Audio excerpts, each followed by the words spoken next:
வணக்கம். அமெரிக்காவின் அப்பாச்சே ஹெலிகாப்டர்கள் உலகின் சிறந்த தாக்குதல் ஹெலிகாப்டர்களில் ஒன்றாகும். இந்தியா அமெரிக்காவிடமிருந்து AH-64E அப்பாச்சே ஹெலிகாப்டர்களை வாங்க ஒப்பந்தம் செய்திருந்தது. அந்த அப்பாச்சே ஹெலிகாப்டர்களை ஏற்றிய ஒரு சரக்கு விமானம் அமெரிக்காவிலிருந்து புறப்பட்டு பிரிட்டனில் எரிபொருள் நிரப்புவதற்காக இறங்கியது. பின்னர் அங்கிருந்து துருக்கி வழியாக இந்தியாவிற்கு வரவேண்டியிருந்தது. ஆனால் அது வரவில்லை.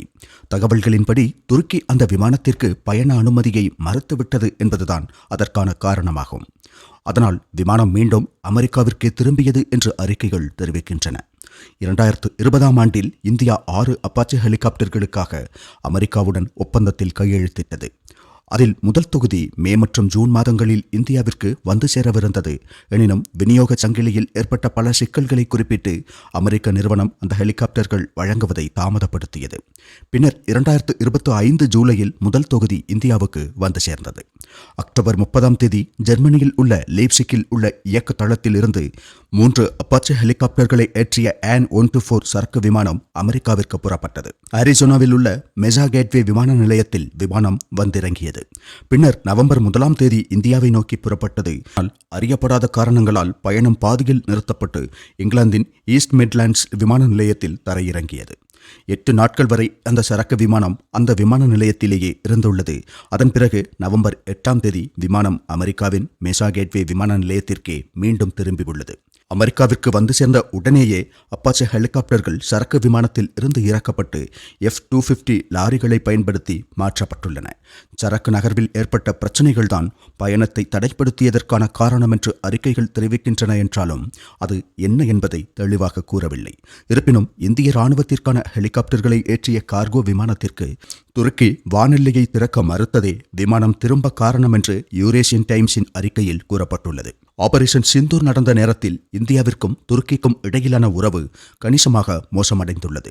ஆபரேஷன் சிந்தூர் நடந்தபோது துருக்கி பாகிஸ்தானுக்கு ஆதரவு தெரிவித்ததால் தான் இரு நாடுகளுக்கும் இடையிலான உறவில் மீண்டும் பிளவு ஏற்பட்டது.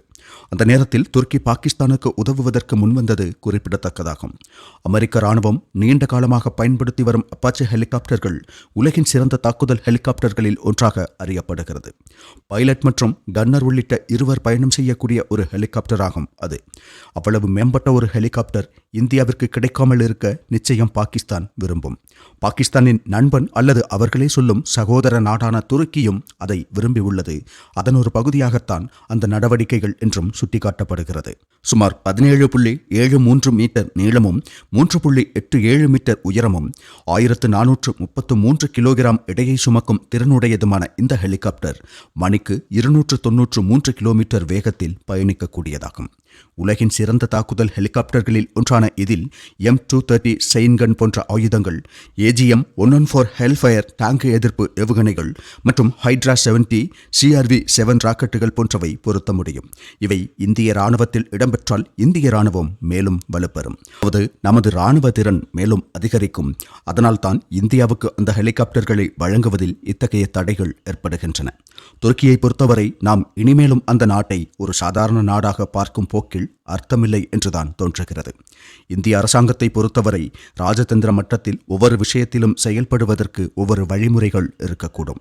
ஆனால் நாம் எப்போதும் நமது எதிரி நாடுகள் என்று சொல்லும்போது பெரும்பாலும் பாகிஸ்தானை பற்றி தான் பேசுவோம் அல்லது ஓரளவுக்கு சீனாவை பற்றியும் பேசுவோம். இந்தியாவும் சீனாவும் 2 பெரிய நாடுகள் என்பதால் இரு நாடுகளுக்கும் இடையே போர் ஏற்பட்டால் 2 நாடுகளுக்குமே இழப்பு ஏற்படத்தான் செய்யும்.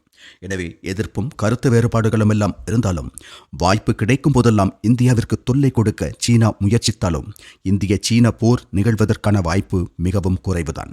ஆனால் சீனாவை விட நாம் இப்போது கவனம் செலுத்த வேண்டிய எதிரி நாடுகளின் பட்டியலில் துருக்கி, அஜர்பைஜான் போன்ற நாடுகள் வருகின்றன. அதிலும் துருக்கி நாம் மிக கவனத்தோடு கையாள வேண்டிய ஒரு நாடாக மாறி வருகிறது. துருக்கியை பொறுத்தவரை பயங்கரவாத குழுக்களுக்கு பணம் கொடுப்பது, ஆயுதங்கள் வழங்குவது போன்றவற்றை செய்யும் ஒரு நாடாக உள்ளது. உண்மையில் உலகிற்கு ஒரு பெரும் அச்சுறுத்தலாக துருக்கி மாறிக்கொண்டிருக்கிறது. இப்போது பங்களாதேஷிலும் கூட துருக்கியின் தலையீடு உருவாகி வருகிறது. பங்களாதேஷில் உள்ள தீவிரவாத குழுக்களுடன் சேர்ந்து துருக்கி செயல்படுகிறது. கிரேட்டர் பங்களாதேஷ் உருவாக்குவதற்கான பயங்கரவாத குழுக்களின் முயற்சிகளுக்கு எண்ணெய் ஊற்றி தீயை பரப்பும் நிலைப்பாட்டை துருக்கி மேற்கொள்கிறது. இப்போது இந்தியா பாகிஸ்தான் விவகாரத்தில் துருக்கியின் தலையீட்டை நாம் பார்த்தோம். எனவே நாம் இனி துருக்கியை ஒரு சாதாரண நாடாக பார்க்கக்கூடாது. துருக்கி உண்மையில் இந்தியாவின் ஒரு எதிரி நாடுதான். துருக்கி இந்தியாவை அப்படித்தான் பார்க்கிறது என்னும்போது நாம் மட்டும் அவர்களிடம் மென்மையான அணுகுமுறையை காட்ட வேண்டியதில்லை. துருக்கியில் பூகம்பம் ஏற்பட்டபோது முதலில் உதவியுடன் சென்ற நாடு இந்தியாதான். அப்போதும் கூட இந்தியா துருக்கி இடையேயான உறவு அந்த அளவு நல்லதாக இருந்திருக்கவில்லை. துருக்கி அதிபர் ஏர்டகன் ஐநா உள்ளிட்ட இடங்களில் காஷ்மீர் விஷயத்தில் பாகிஸ்தானுக்கு ஆதரவாக பேசியதன் அதிருப்தி அப்போது நிலவியது.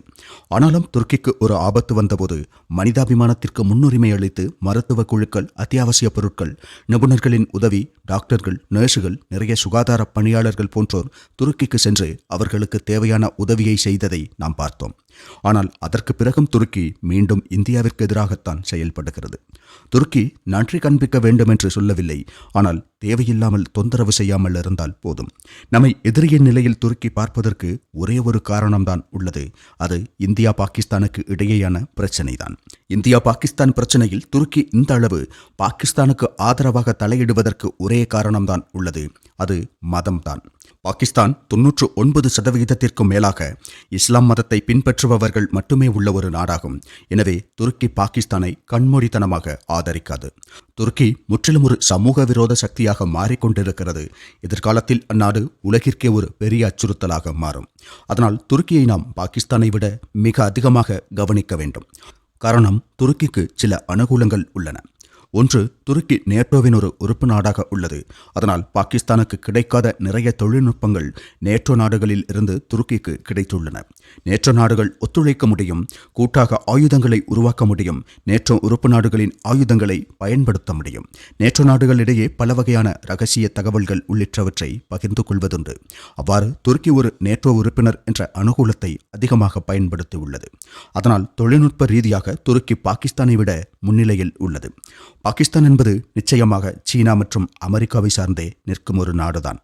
ட்ரோன் தயாரிப்பு உள்ளிட்ட துறைகளில் துருக்கி ஒரு முக்கிய சக்தியாக மாறியுள்ளது. துருக்கி இப்போது போர் விமானங்கள் தயாரிப்பிலும் ஈடுபட்டுள்ளது. எனவே துருக்கி நிச்சயமாக மெல்ல மெல்ல தமது இராணுவ திறனை அதிகரித்து கொண்டிருக்கிறது. இப்போது இந்தியாவுடன் ஒப்பிடும்போது துருக்கி அவ்வளவு சக்தி வாய்ந்த நாடு அல்ல என்றாலும் நாம் எளிதாக புறக்கணித்து விடக்கூடிய ஒரு நாடு அல்ல துருக்கி. நாம் 10 அடி கொடுத்தால் 2 அடி திருப்பி கொடுக்கக்கூடிய திறன் கொண்ட ஒரு நாடுதான் துருக்கி. எனவே மற்ற நாடுகளை விட அதிகமாக நாம் துருக்கியில் கவனம் செலுத்த வேண்டிய நிலை உருவாகி இருக்கிறது.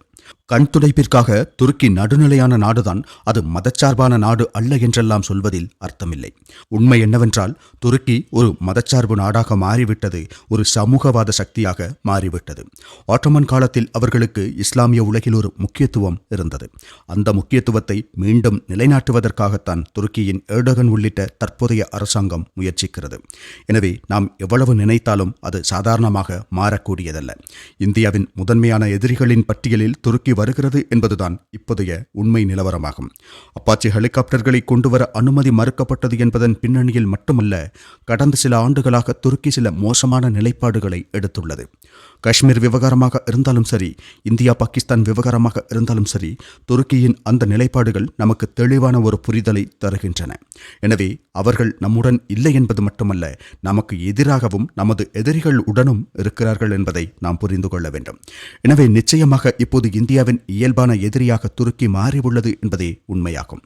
யார்தான் என்னதான் துருக்கியை நியாயப்படுத்த முயன்றாலும் நமது நாட்டுக்கு அச்சுறுத்தலை ஏற்படுத்தும் ஒரு நாடாக துருக்கி மாறியுள்ளது என்பதில் சந்தேகமில்லை. இப்போது சில நாட்களுக்கு முன்பு டெல்லியில் நடந்த வெடிகுண்டு சம்பவங்களில் கூட துருக்கியில் உள்ள பயங்கரவாதிகளுக்கு தொடர்பு உள்ளது என்ற சில செய்திகளை நாம் பார்த்தோம். இவை எதுவும் தற்செயலாக நடக்கும் விஷயங்கள் அல்ல. இவை அனைத்தின் பின்னணியிலும் சில அஜெண்டாக்கள் உள்ளன. எனவே துருக்கியின் இலக்கும் இந்தியா ஒரு பெரிய சக்தியாக மாறக்கூடாது என்பதுதான். இந்தியாவை ஐநா பாதுகாப்பு சபையில் நிரந்தர உறுப்பினராக்குவதற்கு சிறிது காலத்திற்கு முன்பு நமக்கு ஆதரவு தெரிவித்த ஒருவராவார் ஏர்டகன்.